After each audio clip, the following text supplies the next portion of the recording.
Simba ana nafasi ya kutoka hapa hatua ya robo finali kwenda nusu finali.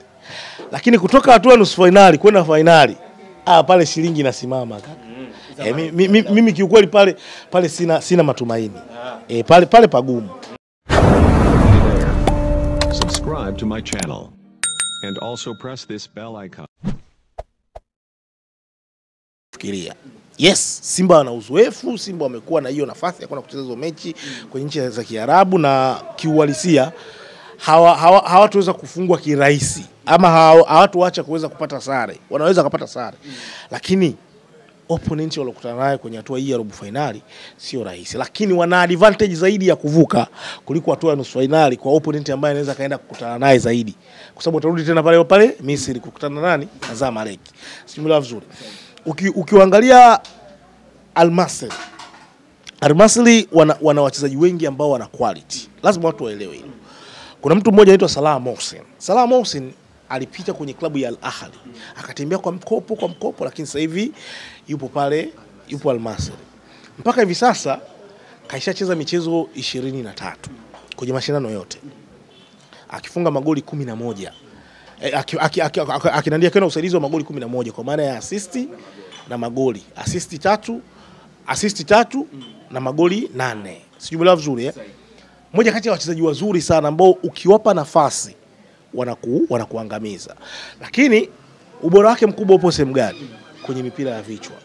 Kitu ambacho kiangalia kwa Simba Sports Club na timu nyingi kutoka Tanzania, udhaifu mkubwa tuliokuwa nao ni kucheza mipira ya nini? Mipira ya vichwa. Hata mechi ya Taifa Stars, kama unakumbuka, ilikuwa ni set piece, kwa maana ya mpira wa kona ndio tukaje tukafanya nini? Tukafungwa goli.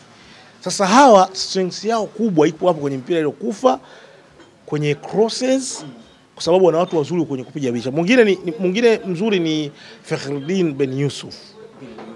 Ukiliangalia jamaa kubwa hivi, umeona limechanganya hivi kutoka Tunisia. Kama ana uzungu fulani hivi, umeelewa vizuri Mmoja kati ya watu ambao wana historia kubwa na ni wakongwe kwenye mpira wa Afrika. Aliwahi kupita Esperance de Tunis miaka 33, umeona uzoefu wa kutosha huko pale. Kwa hiyo Shamu Karabwa pamoja na mwenzake Abdulrazak Hamza wana kazi ya kufanya kuweza kulizuia. Lakini hivi sasa alipata nafasi mara kwa mara kwenye kikosi cha kwanza. Anayepata nafasi ni Salah Mohsen, ambaye amekuwa na kiwango bora sana. Mmoja kati ya wachezaji ambao wananivutia sana kiuchezaji. Sio vizuri lakini ukiacha hivyo pia mmoja kati ya wachezaji wengine ambao mimi nimewaangalia na nimewafuatilia profile yao inanitisha ni Abdurrahim Dermam. Mmoja kati ya viungo washambuliaji hatari sana. Sio vizuri. Ili Salah Mohsen aweze kupata magoli, ili Fakhreddin Ben Yusuf aweze kupata magoli, ni lazima Abdul Karim aweze kuwa nini? Aweze kuwa bora kwenye kuwalisha. Ni kijana kutoka Algeria. Uwezo wake mkubwa sana wa kupiga pasi za mwisho, ana uwezo mkubwa sana wa kuwafungua wapinzani. Lakini ukiacha hivyo pia eneo ambalo nimeliangalia kwa ukaribu sana ambao ni strong linamhusu kiungo fundi kutoka Benin. Anaitwa Samadou Adjiko. Huyu mwamba anajua sana. Ni kiungo. Yaani ukisikia kiungo punda, mpe mzigo akubebee. Ni huyu mwamba kutoka Benin. Na wanamkubali sana Al-Masry. Tuangalie ubora wake na wachezaji wa Simba ambao wana kazi ya kufanya kwa aina ya uchezaji wake. Ni vipi Simba wataathirika na huyo mtu? Umezungumzia kwamba ni kiungo punda kweli mkatashoka. Kuathirika kwa Simba ni kwamba muda mwingi Simba kwenye huu mchezo watakuwa wako kwenye eneo lao. Mimi naamini hivi, hawatotaka kufunguka zaidi. Watataka kucontrol mchezo, aidha kwa kuposesi ama kwa kucheza low block muda mwingi sana, kuzuia mianya ili wala Al-Masry wasiweze kupata nafasi ya kufanya nini, ya kuweza kuwafunga. Lakini Al-Masry kwenye michezo ambayo wamecheza pale nyumbani miwili ya CAF Confederation Cup, dhidi ya Enyimba kutoka Nigeria na dhidi ya Red Bulls kutoka Msumbiji, dhidi ya Enyimba walishinda magoli 2-0. Kwa hiyo uhakika wa kupata goli kwenye uwanja wao wa nyumbani upo. Dhidi ya Red Bulls walishinda magoli 3-1. Sijui vizuri. Kwa kama wamepata opponents ambao wanatoka nje ya pale Misri, kwa sababu kwenye ile kundi pia walikuwa na Zamalek. Kutoka nje ya Misri na wakaweza kufunga magoli 5, ina maana hata Simba pia kuna uwezekano wa kufungwa goli lolote kwenye huo mchezo. Na wakiwa nyumbani wana asilimia kubwa sana kupata matokeo kwa aina takwimu ambayo umezitaja. Kabisa. Yaani wana advantage kubwa kupata matokeo sababu kama wameweza kuwafunga Nyimba goli 2, wameweza kuwafunga wale Red Bulls magoli 3, ina maana wana uwezo wa kutumia uwanja wao nyumbani vizuri sana. Lakini Simba kaenda Tunisia kwenye mechi ya Sfaxien kapata ushindi wa goli 1. Tuliona mechi ya dhidi ya Nandi ya Constantine Simba ali control mchezo kwa kiasi kikubwa sana. Nafikiri kipindi cha pili walivyorudi wali lose concentration ikawapelekea kuruhusu magoli 2 ambayo kiuhalisia yakaenda yakaimaliza mechi. Umeona lakini kwa maana ya ule ubora walioonyesha, experience waliokuwa nao Simba, wakatoka hapo wakaenda tena kwenye mechi ya Bravos wakapata matokeo ambayo walikuwa wanahitaji katika pressure kubwa sana. Mimi inanipa matumaini ya kwamba Simba wanaweza kwenda kufanya kitu kwenye huo mchezo na wana nafasi kubwa ya kupita kwenye hatua hii ya robo finali kuliko kwenye hatua nusu finali. Na umezungumzia kuhusiana na kiungo wao Punda, moja kati ya viungo ambao wanakata sana umeme. Huyu anatumika maeneo gani? Simba watashambulia kwa kutumia counter attack. Ndio mara nyingi utakuwa ubora wao upo hapo. Kwa kumtumia labda Elim Panzu kwa sababu ana speed, technical ability yake ni kubwa. Kuna mtu mmoja anaitwa Kibu Densi Prosper, mtu hatari anakimbia kama digidigi. Umeona? Hawa ndio watu ambao watakuwa wanatumiwa zaidi na Mwalimu Fadlu Davis kuweza kutengeneza mashambulizi ya counter attack ama turnover wakati wanawanyang'anya mpira, kwa sababu unajua hii mechi itakuwa na pressure kubwa kwa Al Masry kutaka kupush kuweza kupata magoli. Kipindi ambapo wanapush dakika 15 za kwanza ndio wakati ambao Simba anaweza kawa na advantage kubwa sana kuweza kupata naye goli, kwa sababu kwenye turnover akiweza kuwanyang'anya mpira au kwenye counter attack wana mtu kama Mpanzu, wana mtu kama Kibu Dennis ambao wana speed, wanaweza kukimbia kwenye nafasi, ni rahisi kuweza kuwatumia na kuweza kupata goli. Lakini wana mtu kama Steve Dese Mkwala, wana mtu kama Lionel Ateba. Lionel Ateba utofauti wake na Steve Dese Mkwala, yeye ana uwezo kukaa nyuma na kuweza kuwafanya mabeki wa timu pinzani wasiweze kutoka kutokana na uwezo wake mkubwa wa kuwa na nguvu, uwezo wa kulinki mashambulizi, ana uwezo pia wa kuficha mpira. Umeelewa vizuri? Kwa hiyo hapa kuna advantage. Sasa kitu pekee ambacho huyu kiungo anapaswa kukifanya ni kuhakikisha kwamba hatoi nafasi kwa Kibu Dennis, hatoi nafasi kwa Elim Panzu kupita pembeni mwa uwanja. Inabidi wanasema inabidi akate umeme. Lakini ukiacha hivyo pia nitakupa huyu hapa kiungo mwingine ambaye naye pia na yeye nafikiri anaweza kaanza naye pia kwenye kikosi. Ukiacha Samadu Atojiku, yupo Amadu John Ba. Huyu mwamba na yeye ni kiungo kwenye eneo hilo la Al Masry. Hawa ni watu ambao wanatumika zaidi kimkakati. Mara nyingi wamekuwa ni wazuri sana kwenye kukata umeme na wanatumika zaidi kuwafanya timu pinzani kuweza kutokupata nafasi ya kuweza kushambulia kwa counter attack ili wao waweze kuchukua mipira kirahisi na kuweza kuwashambulia wao, kujibu sale shambulizi ambalo wamefanya wapinzani. Kwa kwangu mimi nafikiri kwenye eneo hili nafikiri Yusuf Kagoma, mtu kama Fabrice Ngoma, na ningependelea mwalimu aanze pia na Deborah Fernandez Mavambo. Tunamaanisha viungo hatari. Kabisa. Deborah Fernandez Mavambo ni mzuri sana. Sasa hivi nimemuona kwenye kuchezesha timu. Yaani timu muda mwingi sana katikati ya uwanja, timu haikai na mpira, inacheza muda mwingi sana. Alafu sasa hivi pia kama umegundua hapotezi pasi. Unajua zamani alikuwa anapoteza sana mipira. Ndio maana mwalimu akaamua kufanya nini? Kumweka bench. Sasa ukiwa na mtu kama Deborah Fernandez, ukiwa na mtu kama Fabrice Ngoma ambaye ni mzuri kwenye kupiga zile pinpoint pass, anapiga pasi za haraka pembeni na switch kwa haraka, umeona vizuri, inakuwa ni rahisi sana kuweza kuwazuru wapinzani ambao muda mwingi sana wanakuwa wanashambulia, kwa sababu Al Masry watataka kuja kushambulia zaidi, control kwenye eneo leno. Kwa unahitaji watu kama hao. Lakini Yusuf Kagoma mkata umeme, anakata sana umeme. Kwa hiyo atakuwa huru, wakati Deborah Fernandez anampa hiyo, anamuongezea pia hiyo option ya kukata umeme na kuchezesha timu. Fabrice Ngoma ni mzuri kwenye kupiga zile pasi za mbele zaidi, afu zile pasi ndefu anakata umeme kirahisi zaidi na kuweza kuwabana. Anaweza akatembea pia hata na Abdul Karim. Umeona, moja kati ya viungo hatari sana, unahakikisha kwamba unatembea naye ili asiweze kuwazuru. Kwa kwenye eneo hilo mimi nafikiri Simba ana nafasi ya kwenda kufanya vizuri zaidi kwenye huu mchezo. Kikubwa ni kwenda kupata matokeo yote ya sare au kutokufungwa magoli mengi kwenye huu mchezo. Mechi ya hapa kwa Mkapa, mnyama Simba amwachi yule Al Masry. Amwachi. Umewataja wachezaji wa Simba kama mtu kama Mpanzu pamoja na Kibu Dennis, na ukasema kwamba Simba ni lazima atumie counter attack. Umewatazama Al Masry. Vipi Simba akiwa anatumia counter attack? Al-Masry wana wachezaji wa aina gani wakishachukua mpira? Kama Simba wanatumia counter attack, Simba inaweza kunufaisha kwa kiasi gani? Moja kati ya udhaifu mkubwa wa Al-Masry nimeangalia kwenye mechi hizi kadhaa, wamebadilisha kocha. Walikuwa na kocha Al-Maher. Umeelewa vizuri? Yeye alikuwa anatumia back 4. Lakini kocha mpya alokuja sasa hivi anatumia back 3. Kitendo cha kutumia back 3 ina maana atakuwa anatumia wing backs. Si umeelewa vizuri? Kutumia wing backs itakufanya utengeneze balance.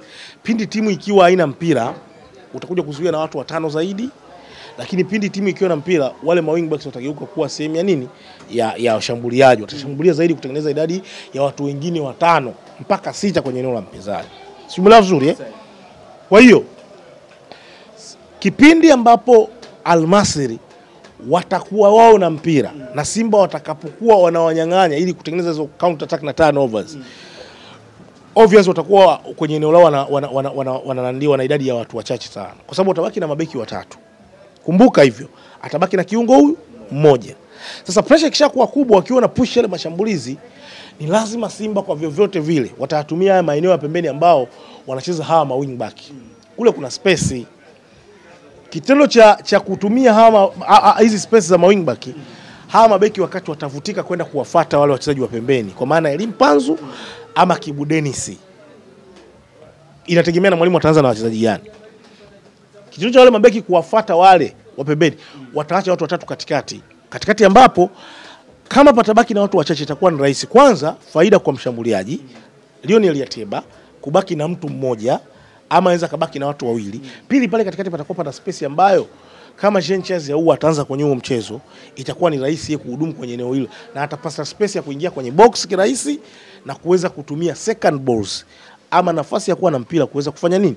Kuweza kuwazuru wapinzani. Lakini kama wale mabeki hawatovutika kwenda kuwafuata, wakaacha space ile kubwa mule pembeni mwa uwanja, kwa technical ability ya Elim Panzu, Kibu Dennis uwezo mkubwa wa kukokota mpira kuingia kwenye box la mpinzani, ni rahisi kuweza kukokota mpira na kuweza kufanywa technical fouls ambao kirahisi zitatufaisha nani? Zitanufaisha Simba. Simba vizuri. Kwa hiyo hasara ya mabeki watatu ambao wanatumia Al-Masry inaweza ikawa hapo.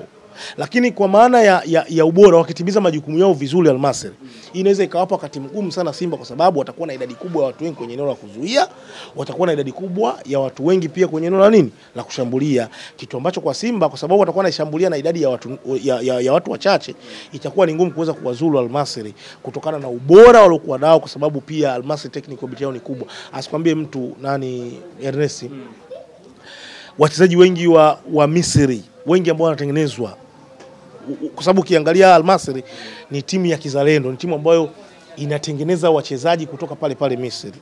Na hiyo introduction ilifanywa na legend wa Misri, aliwahi kupita pale kama kocha mkuu wa kikosi cha Al-Masry. Kwa sasa hivi ni kocha wa timu ya taifa ya Misri, Hossam Hassan. Yeye ndo alitengeneza hiyo sera, kutengeneza vijana wa pale, vijana wadogo nini, kuweza kuitumikia timu ya Al-Masry. Technical ability yao ni kubwa sana. Kwa hiyo itakuwa ni rahisi sana kutimiza hayo majukumu ambayo Simba Sports Club wanapaswa kuwa makini. Kama tumezungumza hapo, lakini uwezo wa Al-Masry na uwezo wa Simba. Simba amekuwa akiishia robo finali, lakini vipi kwa Al-Masry? Hizi timu historia, nani ana historia kubwa sana kuliko mwenzake? Simba na Al-Masry ni timu za aina gani?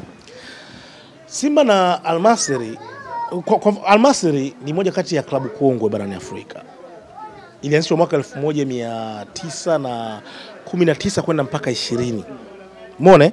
Wakati Simba wao walianzishwa mwaka 1936. Sibula vizuri. Kwa maana ya ukongwe, timu nyingi za Misri ni klabu kongwe. Umeona? Lakini kwenye mafanikio hawa hatua yao kubwa kufika kwenye mashindano ya Confederation Cup, walifika hatua nusu finali 2018. Tena wakicheza na Simba kwenye ile hatua ya raundi ya tatu ya pili. Hapo tunazungumzia mchezo wa hapa Dar es Salaam. Dar es Salaam ambao wasali goli 2-2, kama unakumbuka taa zilizima na mvua ilinyesha kubwa, unakumbuka ile. Alafu kule wakaenda wakasare bila. Sasa kama Simba kipindi kile waliweza kupata sare. Unajua kipindi kile Simba walikuwa hawapo kama hivi sasa. Experience ipo pale. Wachezaji wengi wananunua wachezaji wenye quality kubwa. Tofauti ujue na zamani ujue. Kama waliweza kupata sare kipindi kile 2 Misri na hapa sasa hivi vipi kama wanashindwa kupata hizo sare na kuweza kupata hata ushindi? Kwa inawezekana wale Al Masry wamebadilika baada ya mapinduzi yao kuanzia mwaka 2013 kuja huku, kwa sababu wale ni moja kati ya timu ambazo zilipata maafa makubwa sana kutokana na haya masuala ya upinzani. Mwisho wa siku walipotezaga karibia mashabiki 72 msimu wa Misri kwenye mwaka 2013, kuanzia mwaka 2011, 2012, 2013 ukao umefutika kutokana na upinzani uliokuwepo kati ya Al Masry pamoja na Al Ahly. Sio, umeelewa vizuri? Kwa hiyo baada ya hapo kuanzia 2013 ndo akaja Hossam Hassan. Hossam Hassan ndo akaintroduce hiyo issue ya vijana wazawa, akawafanya warudi tena kwenye hii chati. Baada karibia miaka 20 kupita ndo wanarudi tena kwenye mashindano ya Confederation Cup, wakafika kwenye hatua ya nusu finali. Baada ya hapo sasa wameendelea kustruggle, ndio msimu huu pia wameingia kwenye hatua ya makundi, wameingia kwenye hatua nini ya robo finali, wamekutana na Simba. Lakini Simba ukiangalia kwenye misimu karibia 6 kuanzia klabu bingwa barani Afrika mpaka Confederation Cup wanafika kwenye hatua robo finali. Sehemu pekee ambayo Simba imekuwa ni ngumu kwa kutoboa imekuwa nusu finali. Kitu ambacho mimi nikikiangalia mara nyingi Simba amekuwa anakutana na timu nyingi sana kwenye hatua hizo za nusu finali, za robo finali kwenda nusu finali. Ukiangalia wapinzani waliokutana nao Simba, Orlando Pirates, Kaizer Chiefs, Al Ahly, Wydad Casablanca. Unaona wapinzani waliokutana nao Simba? Na wapinzani waliokutana nao Simba wote, fuatilia vizuri. Wydad alienda mpaka kwenye hatua, Orlando Pirates mpaka kwenye hatua ya penalti. Unakumbuka vizuri? Sio bila vizuri. Al Ahly ndo akapigwa nyumbani na ugenini. Al Ahly ana masiala, lakini ndo akaenda kuwa bingwa wa CAF Champions League. Sio bila vizuri. Kwa ukiangalia aina ya wapinzani ambao wanakutana nao Simba, wengi wanakuwa ni strong. Bado hawajapata mchekea. At least mimi naona kipindi hichi ndo wamepata mpinzani ambaye wana uwezo wa kumudu na kwenda kwenye hatua inayofuata. Kwa hiyo sasa hivi hakutakuwa na excuse yote. Of course Al Masry ni timu nzuri, lakini kwa Simba msimu huu wakishindwa kwenda kwenye hatua ya nusu finali, hakutakuwa na excuse yoyote. Hakutakuwa na msamaha wote. Al Masry na Simba ina mafanikio zaidi kuliko Al Masry. Kwenye mashindano ya CAF. Kwa baada ya mafanikio kwenye kufika kwenye hatua ya mbali, kwa sababu Simba washawahi kufika mpaka finali. Sasa hao umesahau. Simba washawahi kufika mpaka finali, watu wasijisaulishe hili. Umeelewa vizuri? Kwa maana ya mafanikio kuanzia kwenye ushiriki mara kwa mara kwenye mashindano ya CAF, kufika kwenye hatua za mbali, yes, Simba ana mafanikio zaidi kuliko Al Masry. Na hata kuelekea huu mchezo, Al Masry ni underdog kuliko Simba. Al Masry ni underdog kuliko Simba. Simba anaingia kama mwenye favorite. Yes, Simba anaingia kama ya kabisa. Simba anaingia kama giant. Of course, tunafahamu mechi nyingi za Kiafrika mtu kwao. Umeelewa vizuri? Hata kama ni timu ya kawaida kiasi gani, lakini mtu kwao kaka. Lakini kwa maana ya mafanikio ya Simba, ukubwa wa Simba kwa hicho alichokifanya kwa miaka ya hivi karibuni, historically Simba anaingia kama giant kwenye huu mchezo kuliko Al Masry. Huo ndio uhalisia. Tumalizie kwa swala la mwisho kwenye huu mchezo Kabwe, umezungumzia ni ungependekeza Fadlu Davis aanze na viungo watatu. Ni mfumo gani sahihi wa Simba kwenda kwenye huu mchezo na wanaweza kuambulia chochote kitu, lakini vipi kwa aina kikosi cha Fadlu Davis aanze nacho kwenda kuambulia chochote kitu kwenye huu mchezo? Bado 4-2-3-1. Bado 4-2-3-1 nafikiri ni mfumo mzuri tu ambao unaweza kufanya Simba kutengeneza balance kwenye kikosi chao. Shida sio mfumo, wala shida sio game plan. Shida ni majukumu na concentration kuanzia dakika ya kwanza mpaka dakika ya 90. Ndio kinachowasumbuaga timu nyingi kutoka Tanzania. Sijui unanielewa vizuri? Simba mechi ya Constantine, ile mechi ukiangalia alivyoicontrol kuanzia kipindi cha kwanza mpaka kipindi cha pili, kuna muda alicontrol ile mechi. Kama wangekuwa makini Simba, ile mechi walikuwa hawafungwi. Sijui mla vizuri ila waliporuzi concentration kidogo tu, Waarabu wakawaweka na mechi wakameza. Baada ya kuwafunga magoli mawili, uliona Constantino walivyotulia, uliona namna ambavyo walivyocontrol mechi. Hawakuwa na papara, walicontrol mechi, mwisho wa siku wakaenda wakaimaliza. Kile walichokifanya kwenye mechi ya Sfaxien Simba ndio wanapaswa kukifanya kwenye mechi hii ya Al Masry. Utulivu wa akili, concentration ya hali ya juu, kutokufanya makosa mengi binafsi. Ukiacha concentration, Simba kitu kingine kinachowagharimu, wachezaji wao wengi hasa mabeki wana makosa mengi binafsi. Ukiacha Shemalon, hata Abdulrazak Hamza na mapungufu hayo, kuna muda anaweza akafanya kosa ambalo kiuhalisia na ndiye mchezaji ambaye anaweza kwenda kuliclear lile kosa ni golikipa Musa Kamara. Kwa hiyo wakifanya makosa hayo ya binafsi kwenye huu mchezo, kwa aina ya kikosi alichokuwa nacho Al-Masry, ni rahisi sana kuweza kuadhibu. Salah Mohsen ukimpa nafasi moja anakuweka kaka. Sio vizuri. Ben Yusuf ukimpa nafasi moja anakuweka. Yule Abdul Karim anakuweka. Sio tunaelewa vizuri. Kwa mabeki Abdulrazak Hamza anakosekana Chemalon Karabucha Mo, Abdulrazak Hamza ni mabeki wazuri. Lakini wanapaswa kuwa makini kuanzia dakika ya kwanza mpaka dakika ya 90. Kaka, wale Al-Masry wachezaji wao technical ability yao ni kubwa sana. Yaani ule uwezo wa kiufundi. Wale sio Singida Black Stars, wale sio Tabora United, wale sio nani. Ambao unaweza ukafanya kosa moja wasikuadhibu. Wale ukifanya kosa moja wanakuadhibu kaka. Ukifanya kosa ambalo wewe unaweza kuhisi kwamba hawawezi kunifanyia chochote, wanakuadhibu. Mechi ya Sfaxien hapa. Kosa moja alilofanya Sheikh Malone Fondo, kama unakumbuka, Simba aliadhibiwa. Ni mashindano ya Confederation Cup. Sio Confederation Cup, CRDB Cup, kombe la TFF. Ni mashindano ya CAF Confederation Cup. Timu ambazo zinaingia kuanzia robo finali kwenda mbele. Kaka, ni timu ambazo zina uwezo mkubwa sana. Huo ndio uhalisia. Tumezungumza hapo kwa upana sana kuhusiana na mechi ya Simba dhidi ya Al-Masry. Simba mchezo wao wa kwanza kabisa kuitafuta tiketi ya kuelekea katika mashindano ama katika michuano ya nusu finali kombe la shirikisho barani Afrika. Tumalizie na swali la mwisho, tuhamie kwa Young Africans. Mafanikio ya Young Africans hizi siku za katikati hapa kufika finali kombe la shirikisho barani Afrika, Simba wanaweza kaingia kama chachu kwenye mchezo. Standard ya nchi alitengeneza Yanga. Standard ya nchi hii kaitengeneza Young Africans. Ukiacha kihistoria Simba waliwahi kufika finali. Lakini kuanzia Confederation Cup 2003 mpaka hii 2025, Yanga pekee, club ya Young Africans, wananchi, ndio wametengeneza historia ya kufika finali ya mashindano ya club ya CAF Confederation Cup. Kwa standard ya nchi mpaka hivi sasa kaiseti Yanga. Bwana, Simba ili tuone sisi umpata mafanikio kwenye CAF Confederation Cup ni either kufika finali ama kulichukua taji. Hiyo ndo standard ya nini? Standard ya nchi. Either ufike finali ama uchukue taji. Ukifika robo finali na ukatolewa, bado wewe umeprove failure. Umefeli. Kwa hiyo standard ya nchi ni finali. Nafasi ya Simba kwa aina ya timu zilizopo hivi sasa, anaweza akavunja uteja ambao anauzungumzia Young Africans. Simba ana nafasi ya kutoka hapa hatua ya robo finali kwenda nusu finali.